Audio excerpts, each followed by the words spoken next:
Hello and welcome. If you're new to my channel, my name is Christina, and in this week's video I really wanted to share 4 easy high-end home decor ideas. I'm going to talk you through my process as well as my techniques, so let's jump into the video.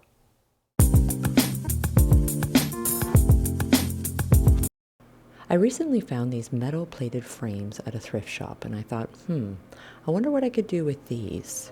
And I thought, well, it would be nice to put some really nice artwork into this, but it would be nice if it could be a little bit more budget friendly. So let me walk you through what I've done. Sometimes with metal it can be a bit tricky about what we could do with it. But I did find on Shutterstock some images that I really loved and would love to use as artwork. So I went down to my local print shop and I had posters made using photo paper, so it would be really crisp. But for the frames, what I'm going to do first is take them apart. Now, they look on camera somewhat pretty good condition, and they do have the insert mats. But the posters that I had made is from a laser printer, so it's a photo gloss paper. And this is really going to show up the clarity of these ancient paintings. One being from Vincent van Gogh from 1890. I also had one printed from Pierre Augustus Renoir from 1890, and these are period impressionist styles. They are absolutely gorgeous. I would never otherwise afford any of these kind of paintings if I didn't go ahead and make some copies. So what I did is I made sure to make copies that were a little bit larger than the mat that's inside these frames. So that way, what's really important, because it's a poster, is to make sure that it's completely flat. So what I did is I made sure there was an extra inch all the way around the actual poster. I've tried this format in a paper stock before, and as soon as you get a ripple, the light's going to catch that as soon as you hang it on the wall. So it is really important that whatever you do have printed lays completely flat inside the frame. Now, because these are thrifted, I'm going to pull everything apart and clean it really well, just because this glass is pretty dirty.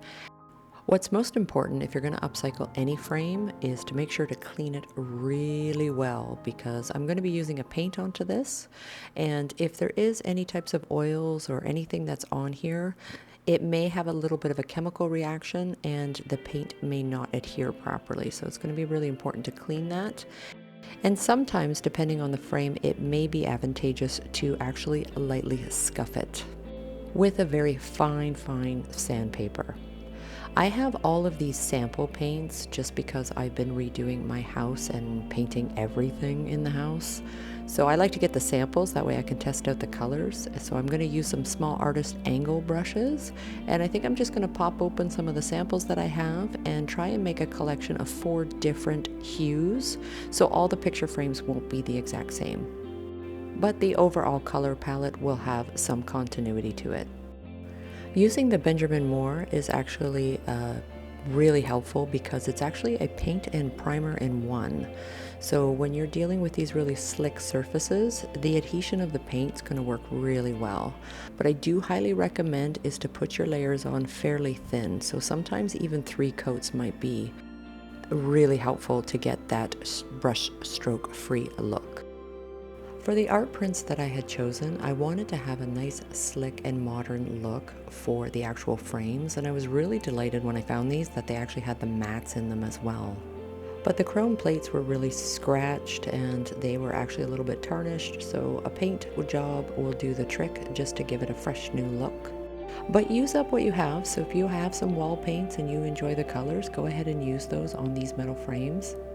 Now the biggest trick here is to make sure that the roll print that I have, because it came in a roll, lays completely flat, and this way I can remove any ripples, because again, as soon as the print has a ripple into it and it doesn't lay flat, then what's going to happen is when the light reflects onto the front, you're going to see that ripple through. So you really want to concentrate making sure it's nice and flat. Now having these Bristol back, like it's like a Bristol board into the back, will help really level the print.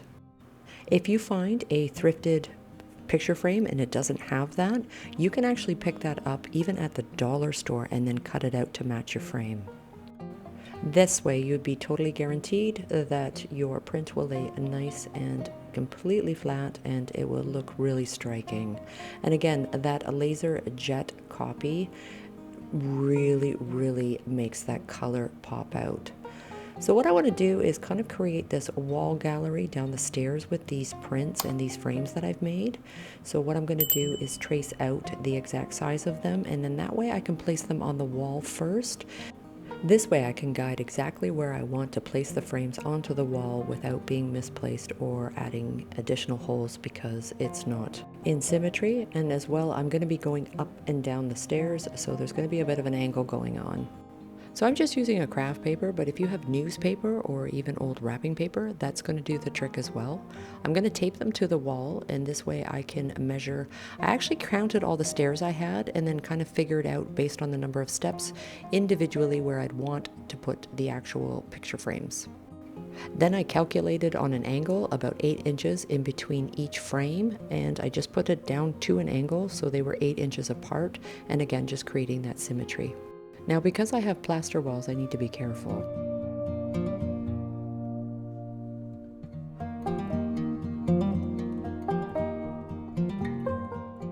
So some of my furniture for my bedroom makeover that I'm going to be doing very shortly just arrived, but I am checking from the bottom and the top before I go ahead and put in my nail tacks. And it's kind of like a thumbtack, but it's a little bit longer and they're very sturdy. And this way I can just kind of poke that one hole now that I've already completely outlined exactly where I wanted to put the painting. So adding in this step really helps out, making sure that when you're going to be putting a few paintings up, it really just goes along very smoothly. I paid $5 for each frame with the mat, and I paid $10 for each of the prints. So all in all, it was a pretty good deal. With so many images on Shutterstock, you can download them, put them on an SUB key, and then take them down to your local print shop, and you can pick out any style of artwork or color that you like. And thrifting the frames couldn't go wrong with $5 a piece.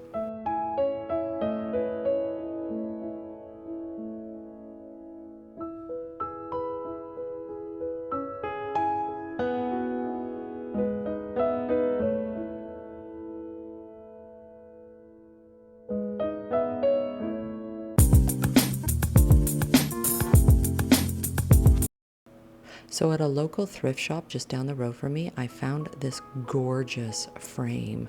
I actually like the print that's in it, but it's not really my style, but it is really nice. It was the frame that I was completely drawn to. So what I decided to do is the exact same thing, is get a poster size of one of my favorite prints and put it in here. But it was a little bit tricky, and I thought this was going to go a little faster than it did. I actually had to really take the whole thing apart, and I'm praying that I can save the mat that's currently in this frame.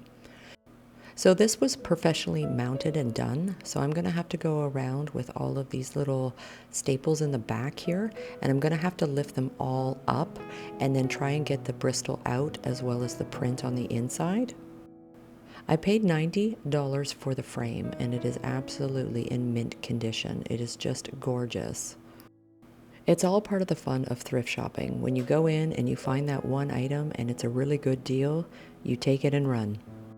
I have gone thrift shopping, and sometimes I just don't find anything that's suited that I seem to be drawn to, or I don't end up buying anything, but that's the fun of it. Sometimes you find something lucky and sometimes you have to come back. Once I bent up all the staples, I want to see if I can save this mat. So thank goodness it wasn't glued down too hard, and I was able to lift it off. So I'm going to clean the frame really well, both sides, and then I'm going to take my poster, and again, it works out the same thing. This is going to be a little more tricky because it's such a big poster, and you do really want to make sure that it's flat. And like I mentioned, I'm getting my images off of Shutterstock, so you can go onto that site and you can download anything that you want, put it on an SUB key, and then take it down to your print shop, and they can print the size that you want for any of your thrifted frames. The original painting is Roses by Vincent van Gogh, 1890, and it was done as an oil painting. So I really wanted to have that really crisp, clear print on that.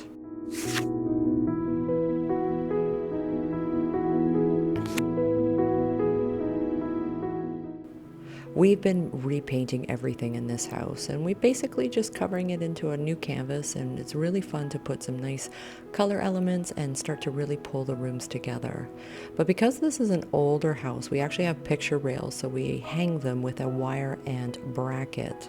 Because the walls are plaster and hanging something so heavy, it actually works out much easier, and this way if we want to change things around in time, we're not making holes into the plaster.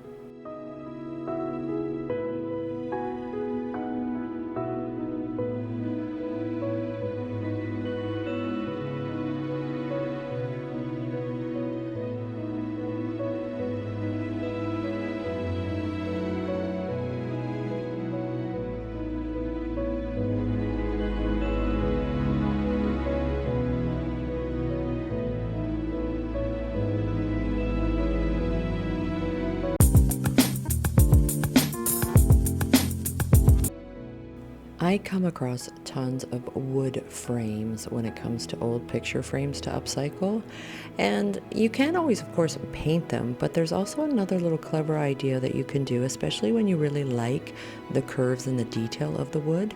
Now, this particular picture was not actually very sturdy because when you pick it up, everything in the back kind of wanted to come loose, so the glass and the actual print that was in there was not very sturdy at all. So I guess over time some people have removed and changed it out a lot. So I'm actually going to also show you a little trick on if it's not actually mounted into the back correctly, a little DIY hack. But the first thing I'm going to do is remove everything. Now, this particular print doesn't seem as strong and as sturdy, so I'm going to try to save the inside mat, but it's so thin and flimsy, I don't think I can, and it's so glued in there, it's probably going to tear, and that's exactly what it did. So I'm going to actually just discard it altogether, and I'm going to continue on and see what else I can do. Or I'm just not going to use a mat. I like mats, but you don't need them. I had measured my poster print to match completely, but it didn't. So it was probably my own mathematical error. So I just pinched it in there, and I'm going to actually use the thumbtacks. And I'm going to put lots in there, and it's actually going to hold that Bristol in the back nice and tightly firm, as well as the glass. So there's probably going to be about 5 across and 5 down. And again, this is a great mounting way to keep everything in place and keep it safe and sturdy.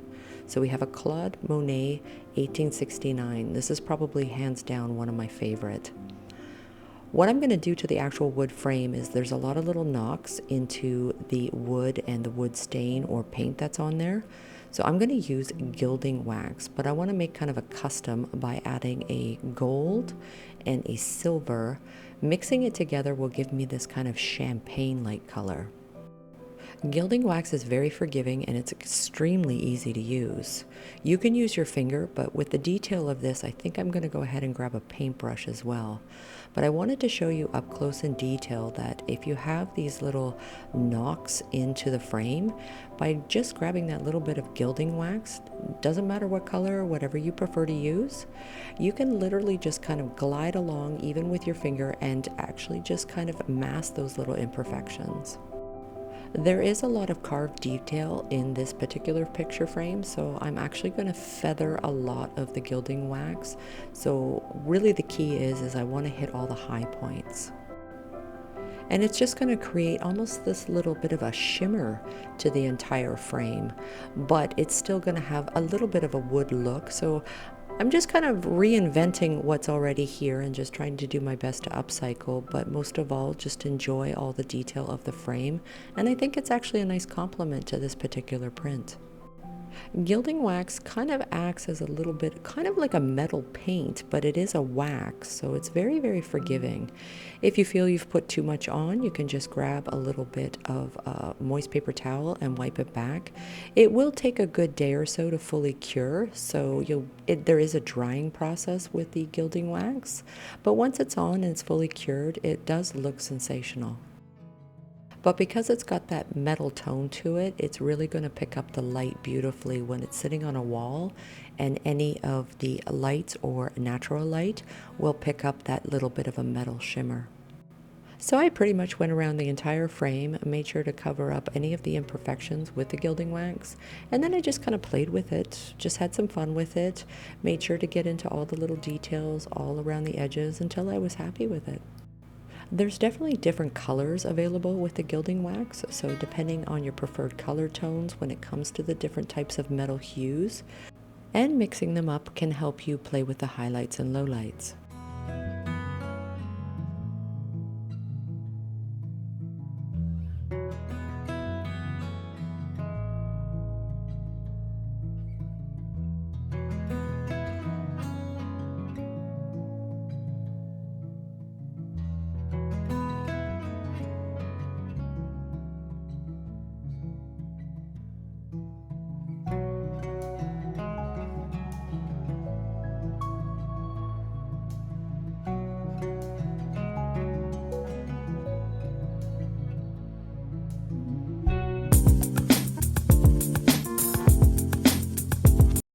So I'm going to be making lots of curtains, but I wanted to actually test out this beautiful linen fabric. And I've been dying to try this certain type of throw pillow technique. Now I am going to be sewing, but you don't actually have to sew it. So if you're not a sewer, not to worry, you can still hand stitch it. I'm going to show you some of the basics, and this is really only going to take roughly about an hour for a small to medium sized throw pillow. So I already have pillow inserts, and I think it's just time to update the actual outer throw pillow case. One thing I do really recommend is to make sure that you get yourself a relatively good quality linen fabric to do this. I'm going to be doing a few. Now I have some goose down I think I got from IKEA, and I also have some polyfill ones as well. The first thing is to measure your pillow size, and then when you're ready to cut your actual fabric, which is the linen fabric, you're going to add anywhere from 2 or 3 inches before you cut. Because we need that extra 2 to 3 inches, and it really just depends on how much fray you want on your pillow, that's why I suggest anywhere from 2 to 3. So for this little pillow, I'm going to be using a 2-inch border all the way around. So I'm just going to go and pin that first. And like I mentioned, if you don't have a sewing machine, you can just hand sew it. But if you do and you're pretty comfortable just to do the basics with the sewing machine, it will go super quick. So I've gone around and pinned the entire pillow, and it's 2 inches all the way around. Now I'm just getting my sewing machine set up so that way when I run it through, it'll be set for 2 inches. When I run it through the sewing machine and set it up, I generally will do a back stitch and go forward on all 4 corners, so it just gives it a little bit of extra strength. So all you're going to be doing is you're going to be sewing 3 sides first, so this way we can go ahead and put our pillow insert. Now for me, these are actually going to be decorative pillows only. They're not going to be highly used pillows. So if you do want to use them for a more kind of multi-use pillow, then I would probably recommend that you have an opening and maybe even consider putting a zipper in there. But for me, like I said, it's just going to be a decorative pillow. Once I have the insert in, I'm just going to run it one more time so that way I can have my last edge all sewn up. Now we can get to the fun part. Now linen is absolutely gorgeous, and what you can do is you can actually fray it so easily. I found it easier to use the little thread picks just to get started on all my corners. Once you get started though, it actually comes right off very, very smoothly. But the plan is we're actually only going to fray it from the 2 inches that we made all the way around the border of the pillow, only about an inch. If your border is going to be 3 inches, you could do 2 inches, but the trick is to always leave an inch from your fraying all the way to your seam, nice and solid. So just think of it as from an inch, inch and a half, depending if you're doing 2 to 3 inches. I wanted to try a pillow with a little bit of a shorter fringe to it, and I also wanted to try a lumbar pillow that would actually have a little bit of a longer fringe to it. Once you get everything going, what the easiest way to pull the threads out is to take the thread from the side and then pull. But I found as I was going that I actually needed to hold the other end. So wherever you're pulling your thread out, you're going to take your thread from that end, and then you're going to hold the opposing end and then just pull the thread right out. It goes very, very quickly. What can be really beautiful with some patterns of linens out there is there will be two different colors into it. So this one's got a little bit of a pink and it's also got a white. So you'll notice that it's actually one side pink or one side white. This particular linen is from the Annie Salone collection line. I love the IKEA inserts. They're down and they wash so well.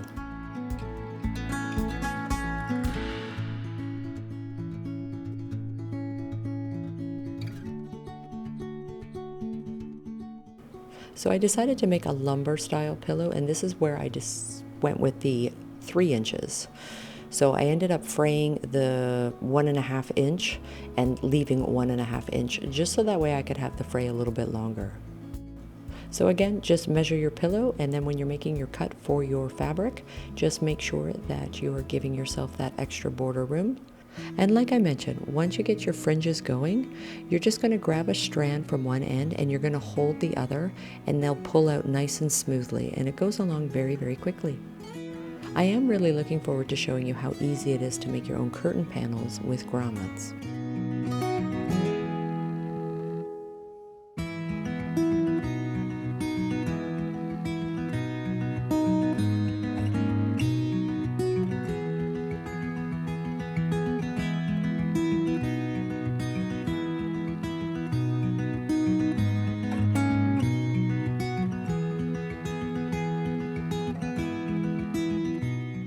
Thank you so much for watching this week's video, and please, if you have any questions and or comments, leave me a comment in the comment box below. I have so many more fun DIYs, room makeovers, and furniture transformations to share with you soon. So if you haven't already, consider subscribing and hit the notification bell. That's going to tell you when I upload my next video. Until then, take care. I'm really looking forward to seeing you soon.